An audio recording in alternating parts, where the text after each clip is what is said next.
here we go. Back again. Back again. Alright. And today it is the return of the done previously fought syndrome. Now, this is the first episode of the year and the 19th in total, but it will indeed continue. And it has been about 2.5 weeks since the last episode. So, yeah, there is indeed a few bits to catch up on. Now, ain't that a massive surprise? And at the moment in the UK, it is lockdown fucking central. And Saint Nick, who we will touch on at the end, is crazy with the fucking tyranny at the moment. And the whole of the UK is now in lockdown.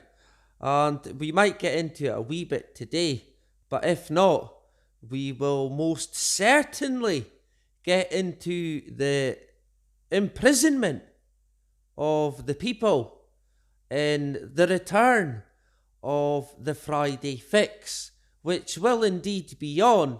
Yep, you guessed it, Friday, right? So, look out for it. And in terms of COVID and the syndrome, in fact, I hope everyone had a great hogmanay. And yeah, it is indeed now seemingly 2021. Right, you can't believe anything that they tell you, not even probably the fucking year, let's face it. But yeah, I hope everyone is, well, at least tried to have some kind of good time over the hogmanay. And yeah, let's make 2021 the year that we fucking fight back. And not only fight back, but fucking win. Right, and to begin with, for the syndrome, this just came out just after the last syndrome, so we continue, and it is indeed COVID.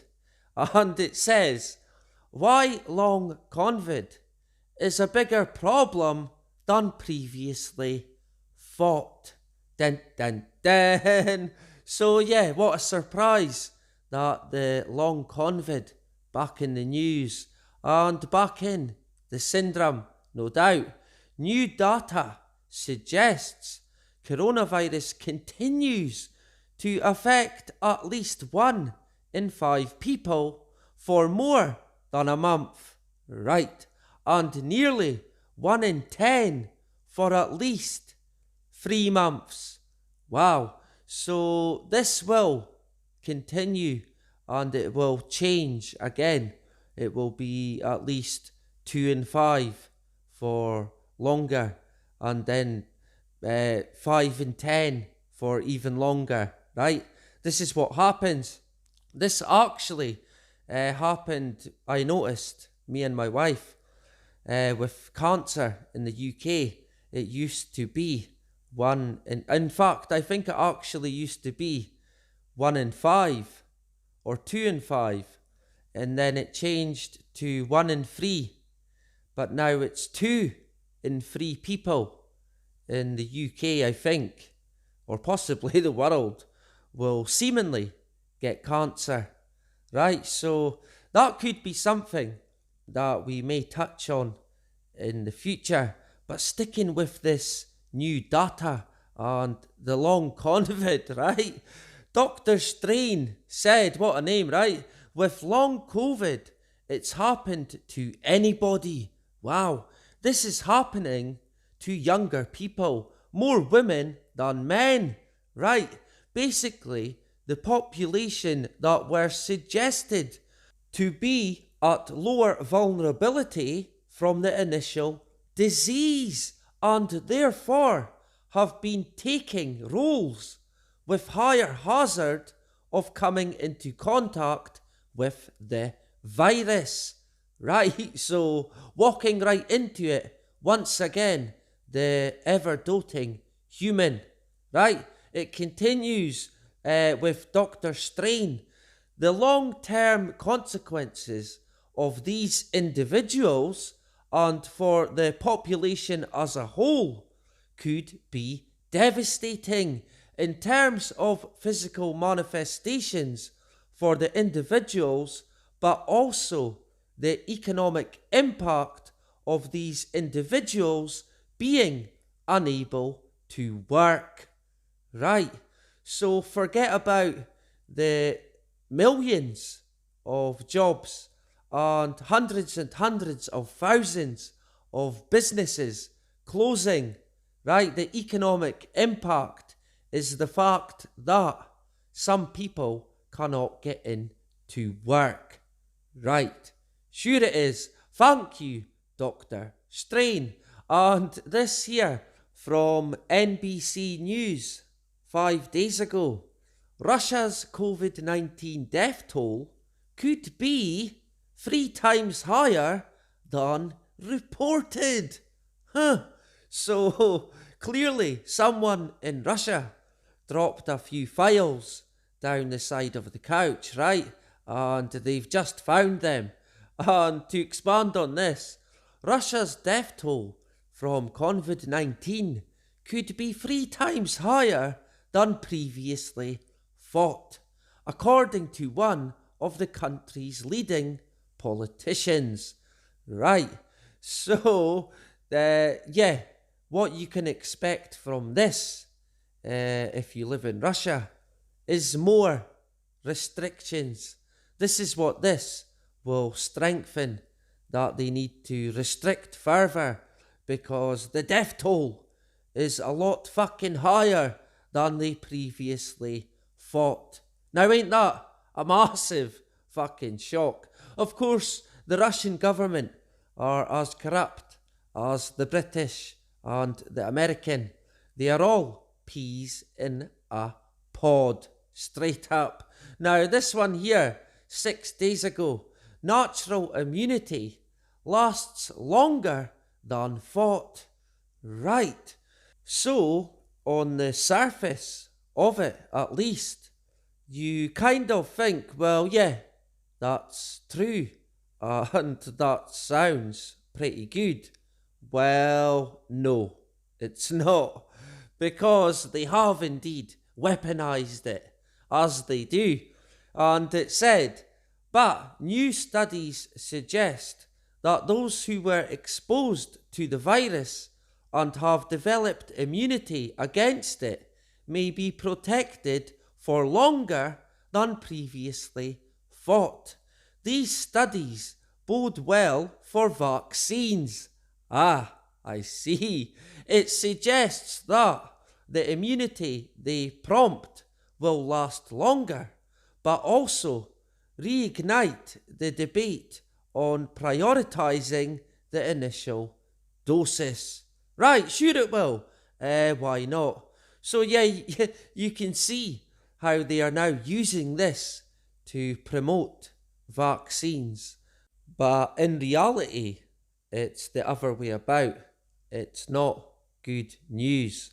And everything is always inverted. It's pure deception, of course. Vaccines are dangerous.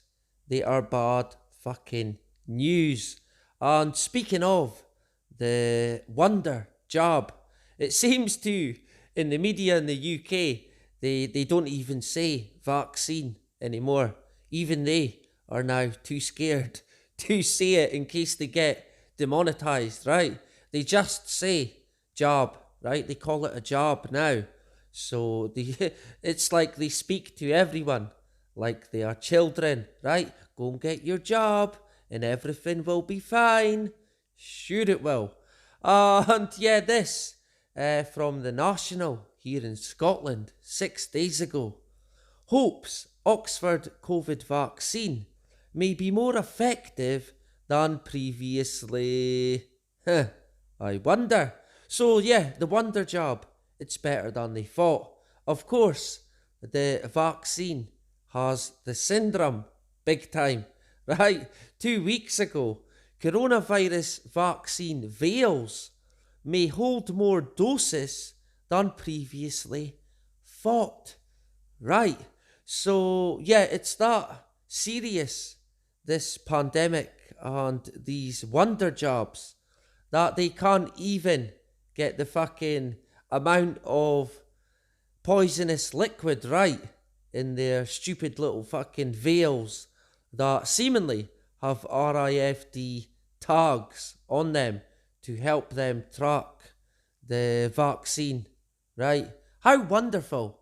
And once again, we are not worthy, right? Sure. And I seen this the other day from Sky News. NHS staff seeing something they've never seen as COVID pressure grows and France struggling with vaccine. Right, lucky France then. And yes, seemingly the NHS have never seen anything like it. They have never, ever, ever, ever, ever been under such strain. And we need to save the NHS that the government has absolutely fucking destroyed over the past, well, for decades now, let's face it. But they do tell us, funnily enough, that the NHS in Glasgow did mass vaccinate their way out of a killer virus back in the 1950s. So maybe they have seen something like it, or a similar, what should I say, a similar event, right, in the past. And speaking of similar things in the past, a lot of people seem to forget that every fucking year we hear that the NHS is at breaking point, right? And it would have been interesting actually to see how bad it really was then, because at the moment we have a lot of people recording hospitals and they are indeed empty, right? And we have touched on it in Pandemic Part 1, right? The hospitals were empty. Well, they are empty once again. And not only that, they are now arresting anyone in the UK who tries to film them. So yeah, they clearly have absolutely nothing to hide from us, right? And yeah, talk about transparency. It does not exist when it comes to our government. Now look out for an empty hospital update in the future, and we will leave the wonder job, this mystical vaccine, for the time being. But I will possibly make an update on the vaccine this week, or it may feature in the Friday Fix. It's more leaning towards being a show of its own, right? So yeah, time will tell. Either way, we do have quite a lot to cover, and we are now seeing quite a few people dying from this fucking wonder job, right? How exciting, and I don't fucking think. But in terms of the syndrome, a quick fire sort of few things to go through. The cyber attacks on the US seems to have the syndrome, so we will keep an eye on that one. A balanced diet may be more complicated than previously thought. Right, so once again, it shows you that clearly they know nothing, right? Everything that they know ends up out the fucking window, and the script changes, right, every time.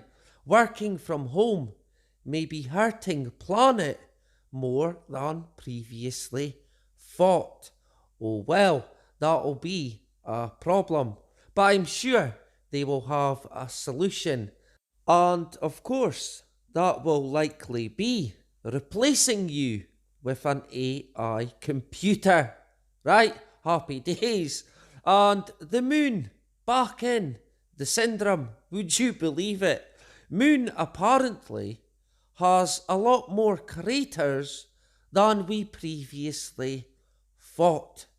Right, so they can't even get the fucking craters correct. So how did Buzz and his buddies miss that one? Right, I wonder. And this year, 10 days ago, the Jerusalem Post, Jesus' birthplace became a pilgrimage site earlier than previously thought. Right. Now, I am not a religious person, but I do know that a lot of you are. So I thought I would cover this, and to expand on it. If Dark is correct, the origins of Christian topography and pilgrimage were earlier than usually supposed.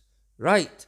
This suggests that 4th century imperial church builders inherited rather than created a series of places with religious significance to Christians that had been emerging gradually over centuries because of small scale, local, and perhaps low status initiatives. Right. So it would seem that they don't know very much about the dates in regards to where and when, with some pilgrimage sites like the birthplace of Jesus. Right. Now, this does not mean this does not mean that I can say that Jesus has the syndrome or Christianity has the syndrome, because I cannot tell you that it is not true. But what I can tell you is that a lot of the stuff that they then tell us afterwards is most likely weaponized or played upon for someone's benefit, but not ours. Right?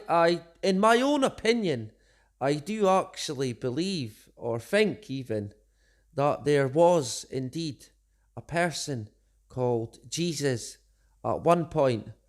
But after that, I don't know how much we can believe in terms of stuff that has been rewritten or translated, as they put it. Now, to give you a small example, I will indeed show you this. I actually discussed this the other day on a social media platform, and it was in terms of this meme here, and it said, "Did you know oil does not come from fossils, nor from decomposing matter? Rockefeller coined it the term fossil fuels, including the idea of scarcity, to increase profit, the reality being that oil is actually a mineral which is constantly regenerating." Right. Now, what it was is someone said that everything about this meme was complete and utter nonsense. And they said it was nonsense because the Rockefeller in the picture was not even born at the time. So dismiss it all. But dismiss that at your peril, because I can tell you right now, the majority of that is true. Right now, the term fossil fuel was seemingly coined by this guy here, Caspar Newman. Now, straight away, looking into Caspar, he was indeed a Freemason and a member of the secret societies. He did receive grants from the king of Persia, I believe. And yeah, that tells you right away that he was indeed part of the society and definitely a Freemason. Now, I did find other connections in terms of Casper and other Freemasons, so the connections are there. But Casper seemingly coined the phrase in this book that he wrote 20 years after he fucking died. But of course, it wasn't him that wrote this book. It was indeed the Royal Society of London. Now, Casper, being German, only wrote in German. But 20 years after he died, the Royal Society decided to publish some of Casper's works, and then came the phrase fossil fuels. Now, I may be going out on a limb here, but I believe that the Rockefellers would have been behind this, because they may not have been involved with oil at the time, but they were indeed involved in what they called, or still call, science and being charitable, right? Sure. And in terms of the Rockefellers, they are always there in the background. Every fucking time, no matter what, you can be rest assured that they will indeed be there. And in terms of their oil wealth, they tell us that it came about in the 18th century, right? But they didn't just pop up out of nowhere and become rich. That's not how it happens, of course. They have indeed been in the game for a very, very long time. And the first, well, not the first, but as far back as you will find online, is about the 14th century where they get mentioned. But the guy I wanted to point out is this guy here. And yeah, this is William Rockefeller. And William Rockefeller also had a nickname. And his nickname was, some of you may know, possibly, can you guess? Well, it was Devil Bill. Right, that was his fucking nickname. Now, to expand on this guy, he was an American businessman, lumberman, herbalist, salesman, and a con artist. Wow, now ain't that a surprise? And he went by alias of Dr. William Livingston. Right, so he just fucking made that up and claimed that he was a doctor. He worked as a lumberman and then a travelling salesman who identified himself as a Botanic physician. Right, sure. He sold elixirs. Right, ain't that something? He was known to buy and sell horses, and was also known at one point to have bought a barge load of salt in Syracuse. Right. Land speculation was another type of his business, and the selling of elixirs served to keep him with cash and aided in his scouting of land deals. He loaned money to farmers at 12%, but tried to lend to farmers who could not pay, so as to foreclose and take the farms. Two of his sons were Standard Oil co-founders, John Davison Rockefeller Sr. and William Avery Rockefeller.